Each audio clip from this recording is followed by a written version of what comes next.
Welcome to Testing in the Pub. Right, hi everyone, and welcome to another episode of Testing in the Pub. Today we're going to do something a little bit different, and we have a guest. So Amy Phillips is here to talk to us about her experiences around continuous delivery. So, Hello. hi Amy. Hello. Good How's to it be here. going? Very good. Very exciting to be here. Yeah, Awesome. so tell us a little bit about yourself, and around continuous delivery, tell us about how you've come to be known pretty well for talking about continuous delivery. Okay. Well, I started out testing about 10 years ago. Back in the day when it was all about the master test plan, and test strategies. It was even pre-ISTQB. This was ISEB back in those days. It was the Nice. real old days. The heady world. Uh, so yeah, and it was consulting testing. So we rolled onto projects. Some code arrived. I don't think I even met a developer during those years. It was a system, got some testing, we raised a load of bug reports, and then we finished, and hopefully the systems launched and went live. And then luckily a few years later I got into more agile environments and learned how to collaborate and work with developers and do testing on shorter timeframes and weekly releases and exciting things like that. And then nearly 3.5 years ago now, I joined Songkick, which is a startup, one of the sort of early London startups. Which is quite interesting. It's music, so we're doing live music alerts and more recently selling tickets. So it's quite exciting. It's like music first, tech second, which is quite an unusual one in the teams I've been working in. So yeah, it's really exciting. And yeah, so I'm leading the testing at Songkick. And at the moment, it's just me working there, so it's helping developers and managing the quality across the whole, like all of our products, web and mobile. Brilliant. So, continuous delivery / continuous deployment. Can you tell us a little bit about what they are? Okay, yeah. So, well, I think it gets confusing because it's always abbreviated to CD. I think generally people mean continuous delivery, but that's probably really widely open for debate. But basically, I think you've got three things. You've got continuous integration is the first one, and Martin Fowler is really the guy to go and have a look at Martin's stuff if you're really interested in continuous integration, understanding it well. But basically, it means developers continually checking in code. So at the very, very least, they commit their code once a day. And everybody working off the master branch, so you don't have people going off on their own dev branches, building something for 3 weeks and trying to integrate it back into the main code base. Everybody's working on the same code. It's being changed really frequently. It's being tested really frequently. And that doesn't mean like they're not integrating whole features, they're integrating features as they work. So it's building it in a way where you can integrate partially built features back into the main code base. And that's really the core thing. You have to get continuous integration right first, because that's what allows people to commit their code, and that gives you all the versioning you need and all the sort of tools and setup. And then you've got continuous delivery, which means every single build that gets produced by your build server can be deployed to production. And usually that's a button, ship this, and anybody in the business can ship that. So you'll get product people, CEOs pressing the button and off things go, releasing things to production, which is kind of Sounds radical. dangerous. Yeah, it does. And also happening out of business hours. And I think that's quite a significant change as well, because normally you have like release slots, don't you, and everyone's on hand for when it goes wrong. Yeah. And actually suddenly you've got this thing where someone can press a button on Sunday afternoon, you can ship code, and it should be safe, and that's the kind of idea behind it. And then finally you have continuous deployment, which basically you commit the code, so same as the previous two. It goes through the build pipeline, you run automated tests, but at some point that code will just automatically be deployed into production. So there's no manual check and step there, it just goes straight out to the users. No one controls the button. Yeah, yeah, exactly. And continuous deployment is what we're using at Songkick for the majority of our projects. Cool. So why did Songkick decide to move in that direction? Okay, yeah, so good question. We've always had a really strong belief that once you've built a feature, it should be given to the user. So we don't like the idea that you perhaps have a bug fix or you've got this really cool new feature and it will sit around for a week or 2 weeks maybe before we give it to the user. I think partially that comes from our sort of days of being really early startup and trying to validate ideas and sort of learn really quickly. And we're still validating ideas, but that's the kind of core thing from the startup, I think. So it was sort of built on that. But as we scaled the team, we had this process where a developer would commit their code. We would run a build, and that's obviously like a single pipeline. So we have Jenkins running, and it runs automated tests. We would then deploy it to our single test environment, and then it would be up for the test team to do the sort of regression testing and the feature testing. And only then, when we're happy, would we put that to production. And the problem was, as we scaled the team, and particularly when we started working on multiple projects, so that was really the challenge, because then you've got this challenge that do you need to schedule time between these two teams? Can you tell someone they can't finish a feature on Tuesday because you already have a feature coming in on Tuesday? You sort of get into release management then, which we didn't have anybody doing release management, so we just basically had these clashes where test team was overloaded.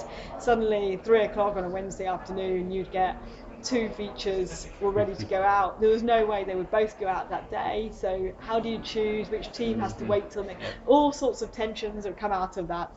And basically we just became really slow. We had code ready to go, we couldn't get it out to production. That was really frustrating. So we made the decision we had to do something. And at that point, basically you've got 2 options.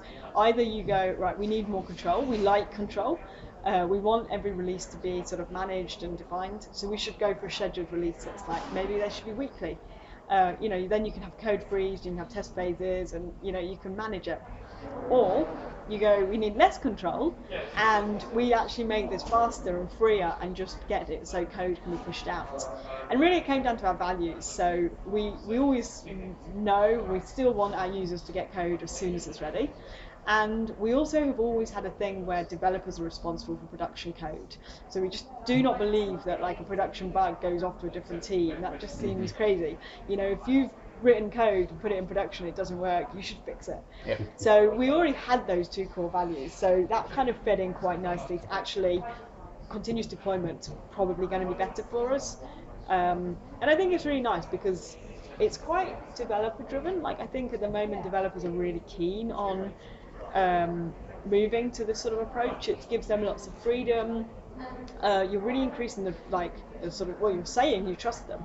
You're saying that you trust them to write code and put it in production, which I think is quite a powerful thing. So developers were sort of driving us. They were really keen to move to continuous deployment, which it's just great for team morale, really. Yeah, I think it appeals to that kind of autonomy and mastery perspective as well. Yeah. And what makes people feel like they've got pride in the job that they do. Yeah, that's right. Yeah. Why should a tester push towards continuous deployment? Well, I think it's really interesting. Like I say, I think it's very developer driven. Like we are in danger of it becoming the new agile. Like I think there's lots of teams thinking they should do it because it's popular. And they're hearing lots about it. It's getting loads of coverage at the moment, and I think that's quite dangerous. So I think there have to be real business reasons why you want to go for it and why it can benefit your team. And of course, every team's different. But I think given that it is developer driven, and I think it can be a good fit in a lot of companies, but testers are sort of resisting and saying no because it changes. It can be seen to just eliminate testing. Like it can be seen that you're just giving developers like, hey, yeah, sure, ship all that code to production, I don't care. And I think testers can be quite uncomfortable with that. But so I think testers should be getting actively involved so they can influence how testing fits in. They can influence what gets automated. They can talk about the risks from a user perspective. They can actually educate developers on testing and what testing is. I think there's just always going to be the myth that you can automate everything, and that you should automate everything. And I think that's going to be just a continual thing that testers need to tell people about and get really good at explaining why that's never going to be the case. Yeah, I think testing versus checking thing. Exactly. I think that's probably one of the biggest fears for pushing towards something new like continuous deployment. Yeah. Because there are a lot of misconceptions out there. Yeah. So testers kind of fear for their role and where they Yeah, fit in. definitely. And I think that's really valid. Like, I mean, I'm seeing lots of tools coming up these days, which is like, hey, you can automate all your testing because why do boring manual testing when you can automate the whole thing? And I'm like, actually talk to these companies and say, but that's not going to be possible. You cannot automate everything. They're really shocked, and it turns out they're always developer driven. Like, you know, they've got is a developer's had a really smart idea, and like I think if you go to these continuous delivery like conferences and meetups and things, there are developers there talking about testing. Testers need to be there as well, you know. Testers should be getting involved and saying that's not what we think testing is. Yeah, exactly. Burying one's head in the sand in situations like this, essentially failing to evolve, Exactly. is going to be to the detriment of the whole kind of testing craft. Exactly, and I think you're in danger of having these teams where they sort of are fairly successful with continuous deployment, and actually the test team suddenly does look quite redundant because they're sort of trying to resist these changes. When really that shouldn't be the case. You do need testers, and you really need testers if you're doing continuous deployment. It's just it's a very different focus, and their role becomes much more, I think. Obviously there will be some testing, but it's much more, I think, about education and helping the team understand what testing is and making sure you have automation that handles the risks, like the test risks that you've identified. And I think testers have lots of these skills. So, you know, I think it really makes sense for them to dive in and actually get involved in what does a test build release pipeline look like from a tester's point of view. That's a really interesting point about the education side of things, because I guess that takes confidence as well, you know. So if someone's, for example, just a normal tester, they're not confident and vocal enough to be a coach, I guess, but they want to remain as a tester in this continuous deployment pipeline. So where specifically would their testing fit in? Whether it's exploratory or feature. I think so. I think we still have test phases. So, like at Sunkick, the way we have it is previously we committed code, did our automated sort of checking, and then we did our sort of feature and regression testing. And what we now do is try and bring as much of that forward. So we do as much of that before we commit the code, which means you sort of separate out releasing code from launching code, and you now have these separate things where you have this pipeline, like the release pipeline stays really clean and quick. And features can be tested for 3-4 days if they need to be, but you're not blocking up a release pipeline. So I think you still have that, and you can still have testers doing exactly the same testing if that's the value they add, you know. But you've got real opportunities to get other people involved. But yeah, certainly I think testers need to be testing and should still be testing. But like at the same time, I do think developers need to be testing, because I think this just comes down to basic responsibility. Like they have written the code. Does it work? Yeah. You know, and I think they should be asking that question. I think unfortunately often testers have to ask them that question. They're almost like a safety net, aren't they? And I think that's kind of almost the danger. I mean, I think this continuous deployment it does move people naturally more generalist, but potentially we're never going to end up, in my opinion anyway, with a team of complete generalists. I don't think that's effective. And I don't think you'd want to. Like, I don't think anybody would want to work in that environment. Like, I think everybody specialises for a reason, don't they? Which is that, hopefully, at least, that's the area you're most passionate about. And so you start off at sort of the same sort of point, and then you follow the area that's most interesting to you. So I think, you know, developers will always have a code passion, and I think testers will always have the test passion, and maybe they switch over, maybe you discover a new passion, you become a developer, but I don't think you necessarily become a generalist, and I don't think you will ever really have great generalists. But I think it's about sharing responsibility, and it's about team values. Like, okay, together as a team, we care about quality, and what does that mean to us, and who is doing this testing, and where do this automated tests fit in, and, you know, actually everybody being involved in that conversation and having a chance to, you know, to take their part. And, you know, you don't have the wall. I think it's another step to breaking down that horrific throw it over the wall at the testers type of problem. Cool. So are there any other key challenges that you faced with continuous delivery or continuous deployment in general, and possibly testing specific as well? Well, I think it's difficult. Like, I think you've got to remember, if you're going into something like this, you're changing your process. Now, that's just going to be hard. Any change is hard. You're basically telling people they're going to work in a different way, and that's going to be really difficult. So you have to be prepared to talk it through. We found having like values really important, because I think values are more effective than, say, rules and processes. You know, you're not telling people you have to follow these steps. It's like, this is what we believe in. This is the ethos we want to follow. You know, use that to guide your actions. So I think that's going to always be hard. Ultimately, I mean, I think we started off thinking it was going to be challenging to get the automation in place. Like, do we have enough automation? That was what we were most scared about. I think, like, oh, we're never going to have enough automation to be safe. But when we started talking to other companies, they had hardly any automation. And the general message seemed to be, just write one test and then do it. And as you get problems, you hit problems, add tests. And that was quite interesting. That was kind of the backwards to what we were approaching it. But actually, when we got started, it was culture. And I think it always will be culture because of people.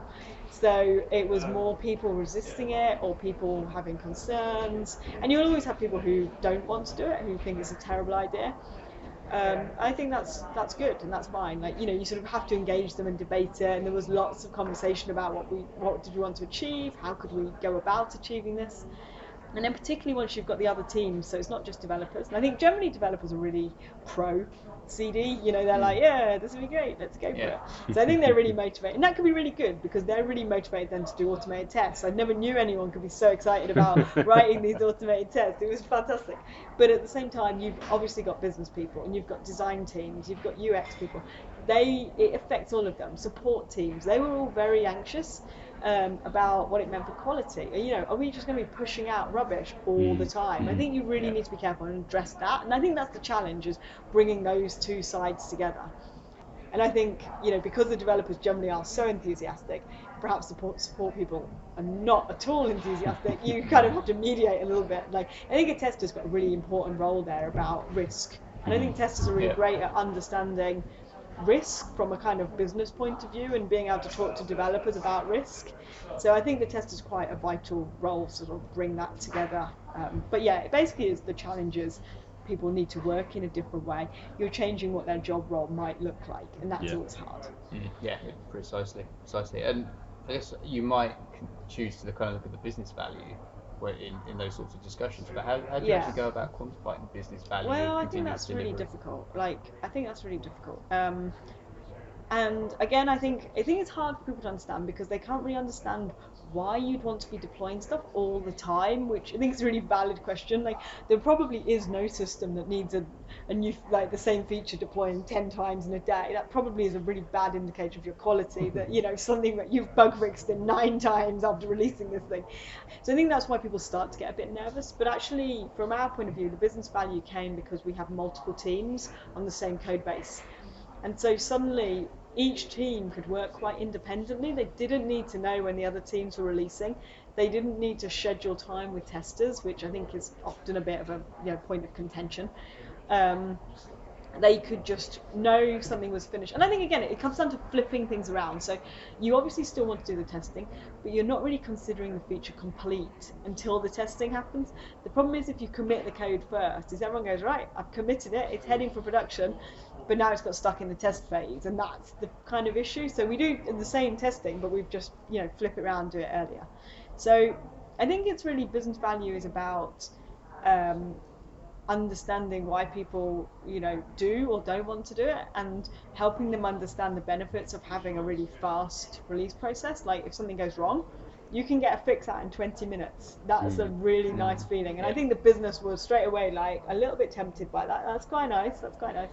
And we had a really great example when our UX designer was quite skeptical. She couldn't really understand the value. Like, design, I think, is a very thorough, methodical process. There's a lot of pixel moving around to get the perfect design. And generally we do a really bad job of getting that. A design never translates identically. So they always have that upset anyway, that you've kind of ruined their design a little bit. So I think you've got to sort of be quite careful. So they couldn't really understand why this was going to benefit them. All they saw was, we're just going to do it quick and shove it out. Until we were doing user research one day. And then we had it so that we had people lined up to come into the office, like, what 5 or 6 people were coming in throughout the day to check out a prototype, and first person came in and they couldn't see the button they needed to press, the big red click this button in the middle of the page. And basically the button launched the whole flow that we were trying to research. So this was a real problem. And our UX designer, she was really depressed. She came out and she was like, that's it, the day's going to be wasted. I've got all these people coming in.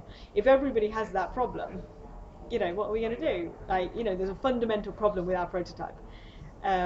But actually, because we'd done all the work to get continuous deployment in place, suddenly we had the opportunity. We were able to change the prototype, release it out. 10 minutes later, she had a new version ready for her second user research session. And suddenly, it was like, I get it. I understand why it's really valuable to be able to ship things out there. So I think it's how you manage it, and I think it's understanding that you're not necessarily releasing the same thing 10 times a day. You're just creating the opportunity that small changes can go out. 10 small individual changes can all go out. They don't need to be wrapped up. You don't need to wait for that one thing to be ready before the release can be shipped. It can all just go whenever it's ready. The key being small. Yeah, exactly. I think that's really key. And I think, small batch sizes are really fundamental because it's all down to risk. Ultimately, it's the same as any release. There is a risk to releasing code, and continuous deployments are no different. You are releasing code to production. There's a risk. So there are 2 things really about keeping it small. One is obviously you hopefully reducing the chances of total devastation, although there are some really interesting debates going on that. I'm having a fascinating debate at the moment on Twitter about that because I don't really believe it, because it's completely possible to take your whole website down with one character. I've seen it happening. But hopefully if you do that, it's really easy to see what change caused it, because it was such a small change that you can quickly do it. Whereas the problem is, if you've released a whole website and something doesn't work, how do you try and diagnose that? It takes ages. So how do you handle that? Do you have a rollback?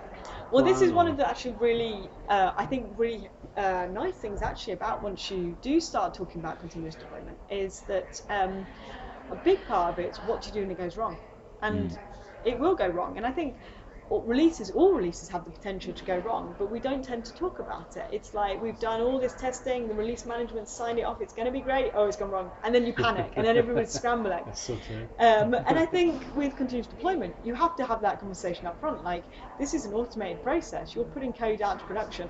At some point, something will go wrong. What do you do?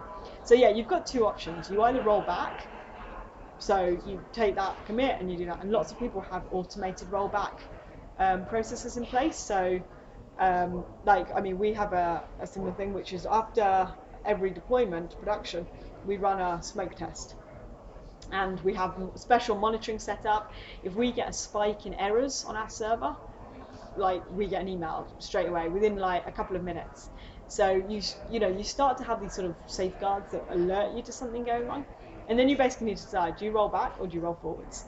And rolling back they generally take about the same amount of time. You've got to get code off a production server.